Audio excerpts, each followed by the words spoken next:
a gente está tendo a oportunidade de publicar, eu acho que, eu não sei se já foi publicado em livro, mas eu acho que não, mas que é um texto do Mário de Andrade, onde ele justamente, o texto se chama Os Eufemismos da Cachaça.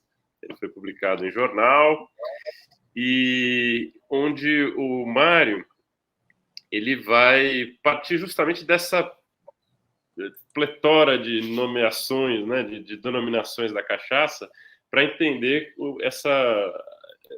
uma lógica aí, né, que ele entende que parte dos eufemismos. Então, as várias denominações vão ligadas às diferentes situações da vida, né, e como a cachaça está presente nisso tudo, mas sempre sendo amenizada pelos nomes que vão sendo utilizados, né. Então, esse texto, eu desviei um pouquinho para falar desse texto, porque eu acho que é ali que está a parte da resposta, e é uma resposta que vai abrir para outras perguntas muito legais, assim, né?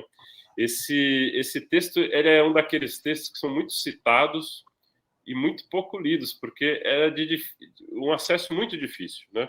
Ele estava só...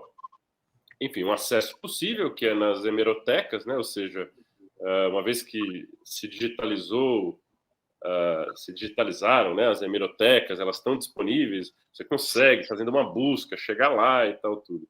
Mas o que acontecia nos últimos anos é que você via esse texto sendo mencionado em diversas publicações e tal, mas aí eu mesmo recebi, assim, de muita gente, muito aluno, você tem esse texto do Mário de Andrade? Você me arruma esse texto e tal? E eu não tinha também, né? E aí uma iniciativa que acho que foi muito legal desse nosso livro é de transcrever e publicar esse texto do Mário.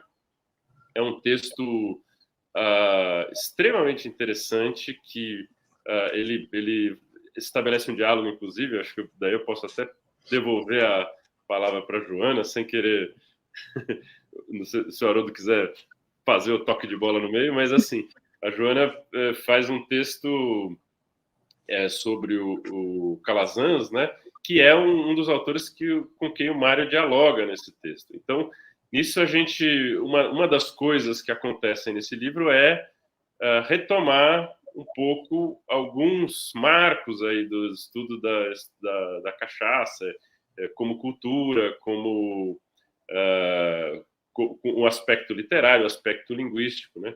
Então tem essa passagem entre o Renato, o Mário e a Joana, faz ali um bate-bola no meio-campo bastante rico.